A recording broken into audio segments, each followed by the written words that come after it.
Does barometric pressure affect the breeding of your dwarf shrimp? This is what shrimp breeders across the world have been wondering, but there really aren't any conclusive studies on this particular subject.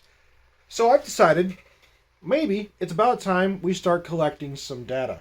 In order to test this hypothesis, we will need to remove as many variables as possible and standardize our testing procedures to ascertain as much data as we can to see if correlation is in fact causation. So first, let's talk about the variables that I am trying to remove from our testing so that it doesn't interfere with our results. So the first thing is temperature. We want to keep this room as steady of a temperature as we possibly can. In order to do that, I have insulated every single wall with R20 insulation. That means that wall has insulation, that window is completely insulated, as well as vapor barriered. And if we move to the outside of this fish room, you'll see that these walls have been insulated as well. And by doing so, because we are in a basement, we have maintained a much warmer and steadier temperature in this room compared to the rest of the basement. This outdoor temperature sensor is in fact just reading the data from outside the room. Our humidity is higher, which is relative humidity, so the amounts of moisture that the air can hold based on its temperature, as well as the actual temperature itself in Fahrenheit. Going along this line, we also have every single tank with an Aqueon Pro heater set to a temperature that is universal to the species. The temperature is being monitored by these digital temperature probes on every single one of the tanks. They will all maintain a temperature within approximately 1 degree of each other.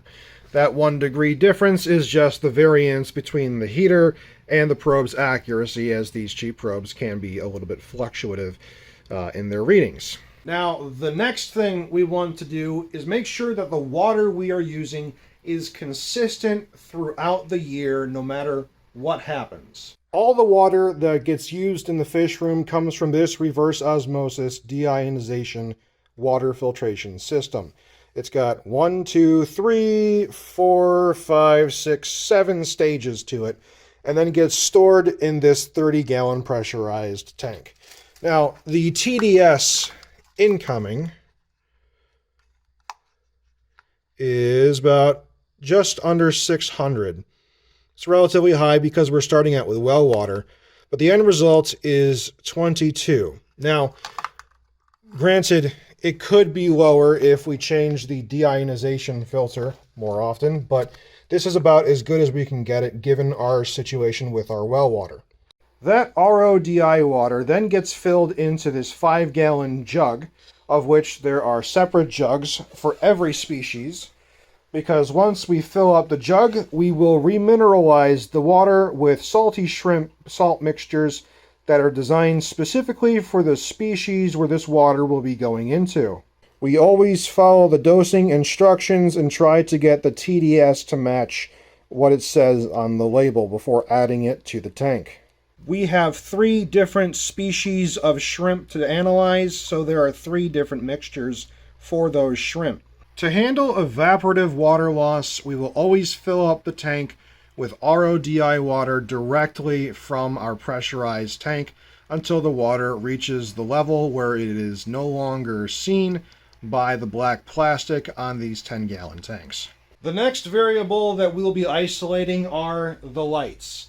Every single light in this fish room is a Finex Stingray. They are all tied to the same timer, so they will all turn on at the exact same time, and they will all turn off at the exact same time as well. They are set for 12 hours on and 12 hours off. There is no natural sunlight that comes into this room because the window has been completely blocked off by the insulation and the vapor barrier. Every single one of these tanks is an Aqueon 10-gallon fish tank. Next up, we got to talk about filtration. Every single one of them is filtered by these double sponge filters. Every tank has the exact same model, and every tank has been fully cycled using the exact same bacteria. Turbo start freshwater.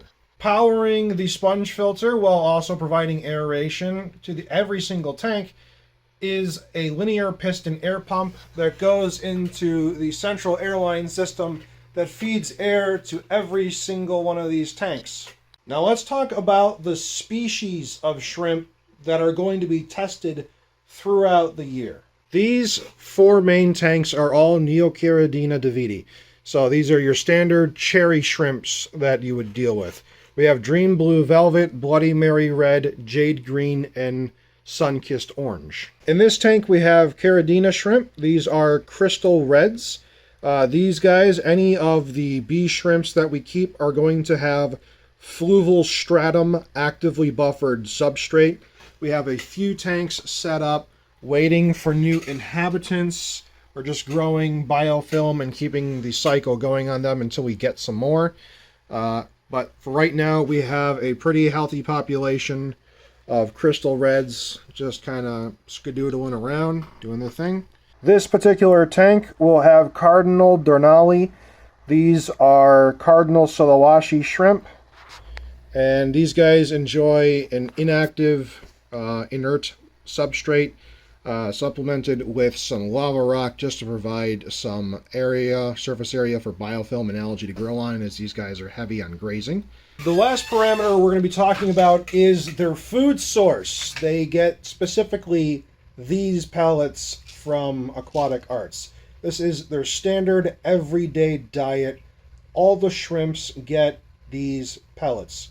So regardless of species, they all eat it, they all love it. So we'll be sticking with this throughout the year of testing. And last, we have our control tank. This tank is not heated, it is just ambient temperature, as well as the water is RODI mixed with salty shrimp GHKH formula for Neocaridina davidi. However, in addition to just having Neocaridina davidi, we also have Cardinal Denali. So one Solowashi Cardinal, as well as one bee shrimp that is in here, a blue panda. She's hiding behind the filter at the moment, so no picture of her. We'll definitely get pictures of her later. But this is as close as we're going to get as neutral parameters that will work for everyone. The substrate is inert. The reason we chose this particular setup is because Cardinal Denali like slightly alkalytic water. Bee shrimp, so Caridina, prefers slightly acidic, and Neocaridina davidi is neutral, right in the middle. So we decided that this would probably be the best way to do it. Get as neutral as possible to try and get somewhere where all the inhabitants can coexist without, being in poor health or not being happy. These shrimp have been in here for over a month now, doing their thing. They're alive, they're happy, they're skadoodly. They're just going to be here as our control. So we have one of every species at least to see how they do health-wise. They're not really in here to breed. They're just here to see what their behavior is as the barometric pressure fluctuates. So as at this point you might be wondering to yourself, what exactly does barometric pressure have to do with any of this?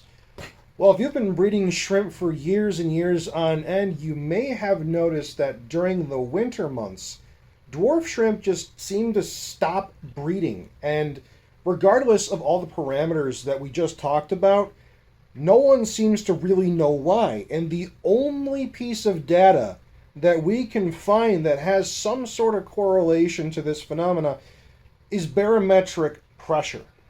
And we're going to actually bring up a graph right now. But if you take a look, you'll notice that in the winter, the barometric pressure is completely different when compared to the spring, summer, and fall. Now, does this have any real effect on shrimp and whether or not they breed? It's possible, but we're not really sure why. So there's a few pieces of anecdotal evidence that can help us try and understand why barometric pressure might have a role to do with shrimp and breeding. So let's talk about when you go fishing. Now, if you're a fisherman, you may have heard that If you start from a somewhat low barometric pressure and you see that the pressure is rising steadily, that is a good time to go fishing. And you might be wondering, well, why? Well, the idea is that it has to do with where the saturated oxygen in the water resides. When the barometric pressure is higher, it seems that the water has a higher concentration of oxygen saturation within that body of water. So, it stands to reason that if it's low and then starts to rise, the fish might be more comfortable moving upwards towards the surface of the water where typically your bait is residing. You got the little float that keeps it up there, or weight, and you got the bait hanging down a little bit. Usually you're not dragging it on the floor of the lake that you're at or something like that, unless you're specifically trying to catch a bottom feeder. But if you're trying to catch it like a bass or something, it's going to be closer towards the surface. So the idea of oxygen saturation starting to move upwards would possibly make the fish want to be closer towards the surface and then be more likely to find the bait that you have casted out in the water, and you might just get a bite. Now, does this have anything to do with shrimp and whether or not they're going to breed? Maybe. But we don't know. We're trying to find that out. The reason I wanted to start looking into this is because I've noticed this myself. I have been breeding Neos for a very long time now. Around 5 years or so, I've had a tank in this room. And every winter has been kind of a nightmare in terms of breeding. But every summer, I have had a shrimp explosion in my tanks. And I just couldn't figure out why. There's this issue where people are like, hey, I've got perfect water parameters. Everything is just right. Why are my shrimp dying? Why are my shrimp not breeding? Why are my shrimp not being shrimpy? Maybe there's something to do with this. For the entire winter, I had not had one single buried female in my Dream Blue Velvet tank. And then, one day, it stopped being freezing and it went to 70 degrees outside. And on that day, my shrimp in this tank were buried. And then the next day it went back to below freezing. But it only took that one day for my shrimp to decide, let's reproduce. And now I've got baby shrimps skadoodling around, doing their thing. I've got buried females. I've got saddled females. It's not just in this tank. It's in all the tanks. The shrimp explosion seems to happen when the barometric pressure changes, particularly from when it goes from a cold temperature outside to relatively warm. Now the thing is, I can't scientifically quantify this in any meaningful way without doing some testing. So that's why I'm doing some testing. Now this weather station isn't exactly high-end scientific equipment, but it might just open up the door to allowing us to figure out if there is some sort of causation. Now, here's the thing.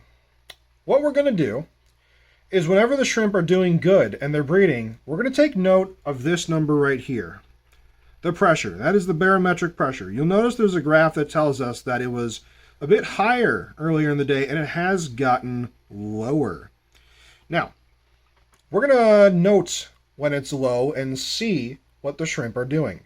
We're going to note when it gets about neutral, which is about 30, and when it's high, above 30, and see what happens to those shrimp and see the differences in behavior. Let's see if one type of, or one set of pressure is conducive to breeding, and if one is where they just don't do anything at all. Now make no mistake, this is going to be a long-term test. It's not going to be done for a while, which means there's going to be a lot of updates. There's going to be a lot of data that I'm going to record when I see something. So if you want to come along for the ride and see the data as I collect it throughout the year or even years, subscribe. Hopefully, we'll have some more information with the next video. But for now, we just needed to establish what our testing parameters were, what isolated variables we are trying to make sure don't affect anything, and see if there is a difference. My goal is to not just be taking barometric pressure readings throughout the year, but to get a dissolved oxygen meter to determine if different barometric pressures do indeed affect the amount of saturated oxygen in the water in the tanks, even if it is just a 10-gallon tank. I want to know that, but those things are very expensive. So unfortunately, I won't have access to one of those for a long time. But if you guys keep watching the videos, and if you guys keep subscribing, I might just be able to monetize this channel at some point and get more testing equipment to do actual scientific studies on the different things that affect our shrimp. So those of you who are coming along for the ride, I sincerely thank you. Please subscribe. Please comment. I do have a bunch of videos that just go over my little shrimp buddies and what they do. I sell shrimp. I breed shrimp. I have fun with shrimp. I'm in several shrimp talking communities. You can find me almost anywhere. But thanks for watching, guys. I hope to see you in future videos. Wish me luck.